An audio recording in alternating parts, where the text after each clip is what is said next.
नमस्कार दोस्तों, आप सभी का हमारे MDS न्यूज चैनल में स्वागत है। दोस्तों, आज हम बात करेंगे 3 अगस्त के सभी मुख्य समाचारों और तमाम बड़ी खबरों के बारे में। दोस्तों, अगर आप हमारे चैनल पर नए हैं तो प्लीज चैनल को सब्सक्राइब करके बेल आइकन को भी दबा दें, जिससे आप सभी तक सभी ताज़ा खबरें जल्द ही पहुंचा सके। तो आइए दोस्तों, बिना टाइम वेस्ट किए खबरों पर नजर डालें।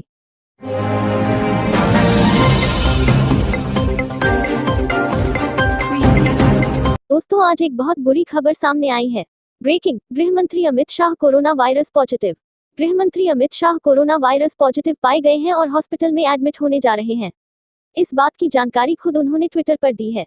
अमित शाह ने संपर्क में आए लोगों से आइसोलेट होने और जांच कराने के लिए कहा है। अमित शाह, कोरोना के शुरुआती लक्षण दिखने पर मैंने टेस्ट करवाया और रिपोर्ट पॉजिटिव आई है। मेरी तबीयत ठीक है, परंतु डॉक्टर्स की सलाह पर अस्पताल में भर्ती हो रहा हूँ।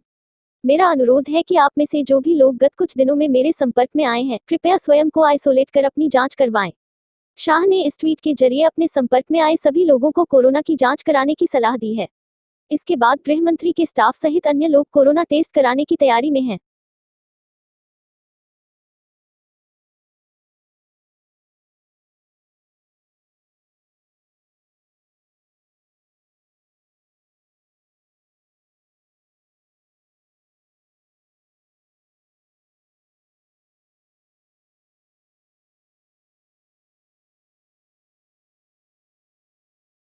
योगी सरकार की तरफ से भी एक बड़ा अपडेट सामने आया।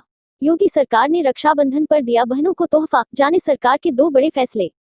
उत्तर प्रदेश के मुख्यमंत्री योगी आदित्यनाथ ने प्रदेश में जारी कोरोना संकट के बीच रक्षाबंधन के मौके पर बहनों को बड़ा तोहफा दिया है। सरकार ने रविवार को लॉकडाउन की पाबंदियों में छूट देते हुए 2 अगस्त को सभी राखी और मिठाई की दुकानों को खोलने की इजाजत दे दी है। इसके अलावा सरकार ने रोडवेज की बसों में महिलाओं को निःशुल्क यात्रा की सुविधा देने के शनिवार को निर्देश दिए हैं। सीएम योगी आदित्यनाथ ने रक्षाबंधन के अवसर पर पुलिस को सघन पेट्रोलिंग करने के निर्देश दिए हैं। सीएम योगी ने कहा कि रक्षाबंधन के अवसर पर कोविड-19 प्रोटोकॉल के पूर्व पालन किया जाए।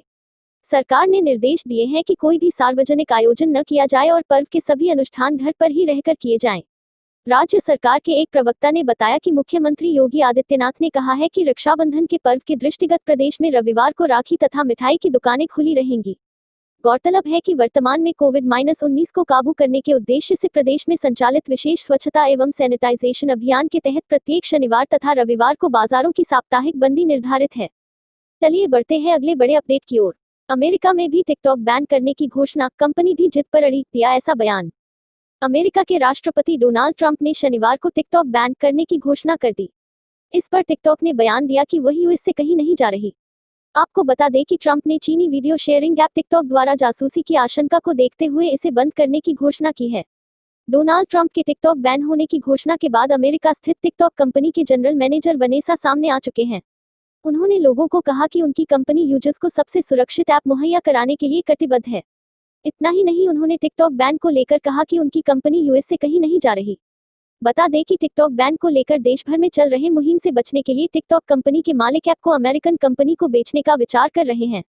यूएस मीडिया के हवाले से यह बात सामने आई है कि इस चाइनीज ऐप को अमेरिकन कंपनी माइक्रोसॉफ्ट खरीदने में दिलचस्पी दिखा रही है। चलिए बढ़ते हैं अगले महत्वपूर्ण अपडेट की ओर। अमर सिंह ने मौत से पहले आरएसएस से जुड़ी संस्था को दान कर दी थी करोड़ों की प्रॉपर्टी, बताई थी यह वजह। समाजवादी पार्टी कोष्टक एसपी कोष्टक के कद्दावर नेता रहे अमर सिंह का निधन हो गया है। शनिवार को अमर सिंह का सिंगापुर के एक अस्पताल में निधन हुआ। अमर सिंह को भारतीय राजनीति में कई कारणों से याद किया जाएगा। 90 के दशक में भारतीय राजनीति अमर सिंह के ही इर्द गिर्द घुमा करती थी। पिछले कुछ महीनों से अमर सिंह बीमार चल रहे थे। कुछ महीने पहले अमर सिंह ने एक वीडियो ट्वीट कर कहा था कि टाइगर जिंदा है। अमर सिंह ने तब कहा था कि वो जिंदा है और बीमारी से जूझ रहे हैं। उन्होंने बताया था कि कैसे कुछ लोग उनकी मौत की झूठी खबर सोशल मीडिया पर फैला रहे हैं। अमर सिंह ने अपने पहले के अनुभवों को साझा करते हुए तब कहा था कि उनकी तबीयत इससे पहले भी कई बार बिगड़ी, लेकिन हर बार मौत के मुंह से लड़कर वापस आया। शायद इस बार अमर सिंह मौत के मुंह से वापस नहीं आ सके।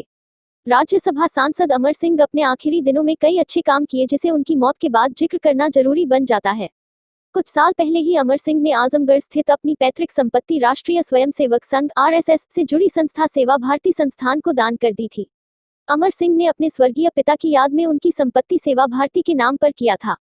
जब से उनके पिता की मौत हुई थी, तभी से उनका यह घर खाली रहता था। दान की गई संपत्ति की कीमत करीब 15 करोड़ बताई जा रही है। सभी के लिए एक बहुत अच्छी खबर सामने आई है। एफडी 7 से लेकर 10% तक मिल रहा ब्याज, जल्द उठाएं फायदा। देश में बैंक से लेकर पोस्ट ऑफिस तक में ब्याज दरें तेजी से घटी रही हैं। स्थिति यह आ गई है कि भारतीय स्टेट बैंक यानी एसबीआई की ब्याज दरें 6% के नीचे आ चुकी हैं। वहीं पोस्ट ऑफिस की ब्याज दरें भी काफी कम हो चुकी हैं। लेकिन ऐसा नहीं है कि कहीं पर अच्छा ब्याज नहीं मिल रहा है। अभी भी कई जगहें ऐसी हैं जहां फिक्स डिपॉजिट यानी एफडी पर 7% से लेकर 10% तक का ब्याज मिल रहा है। लेकिन अब ऐसी जगहें कम ही बची हैं। अगर आप भी ज्यादा ब्याज कमाना चाहते हैं तो इन स्थानों पर एफडी कर ज्यादा ब्याज पा सकते हैं। आइए जानते हैं वह जगहें कौन सी हैं जहां अभी भी 10% से ऊपर तक का ब्याज पाया जा सकता है। यहाँ मिल रहा है 7% से लेकर 10% तक ब्याज। हुडको 12 महीने से 60 महीने के बीच की एफडी पर 7.30% से लेकर 7.55% तक ब्याज दे रहा है। एलआईसी हाउसिंग फाइनेंस 12 महीने से 60 महीने के बीच की एफडी पर 7.10% से लेकर 7.35% तक ब्याज दे रहा है। पीएनबी हाउसिंग फाइनेंस 12 महीने से 120 महीने के बीच की एफडी पर 7.45% से लेकर 7.70% तक ब्याज दे रहा है। आईसीआईसीआई होम फाइनेंस 12 महीने से 120 महीने के बीच की एफडी पर 7.35% से लेकर 7.60% तक ब्याज दे रहा है। महिंद्रा फाइनेंस 15 महीने से 40 महीने के बीच की एफडी पर 7.45% से लेकर 7.55% तक ब्याज दे रहा है। बजाज फाइनेंस 12 महीने से 60 महीने के बीच की एफडी पर 7.35% से लेकर 7.60% तक ब्याज दे रहा है। श्रीराम सिटी यूनियन वित्त 12 महीने से 60 महीने के बीच की एफडी पर 8.41% से लेकर 8.91% तक ब्याज दे रहा है। हॉकिंस कुकर 12 महीने से 36 महीने के बीच की एफडी पर 10.50% से लेकर 10.75% तक ब्याज दे रहा है। जानिए पोस्ट ऑफिस की सभी बचत योजनाओं की ब्याज दरें। पोस्ट ऑफिस बचत खाता में इस वक्त 4% का ब्याज दिया जा रहा है। पोस्ट ऑफिस रिकरिंग डिपॉजिट में इस वक्त 5.8% ब्याज दिया जा रहा है। पोस्ट ऑफिस मासिक आय योजना पर इस वक्त 6.6% का ब्याज दिया जा रहा है।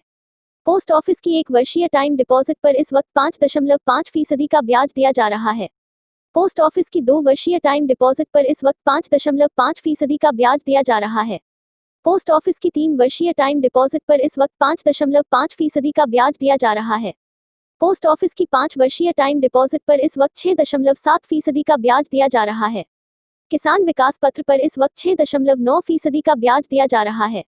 पब्लिक प्रोविडेंट फंड पीपीएफ पर इस वक्त 7.1% का ब्याज दिया जा रहा है। सुकन्या समृद्धि योजना पर इस वक्त 7.6% का ब्याज दिया जा रहा है। राष्ट्रीय बचत सर्टिफिकेट यानी एनएससी पर इस वक्त 6.8% का ब्याज दिया जा रहा है। वरिष्ठ नागरिक बचत योजना पर इस वक्त 7.4% का ब्याज दिया जा रहा है। दोस्तों आज के लिए बस इतना ही। अब कल मिलेंगे देश भर की तमाम बड़ी व छोटी खबरों के साथ। दोस्तों अगर आप हमारे चैनल पर नए हैं तो प्लीज चैनल को सब्सक्राइब करके बेल आइकन को भी दबा दें, जिससे आप सभी तक सभी ताज़ा खबरें जल्द ही पहुंचा सके।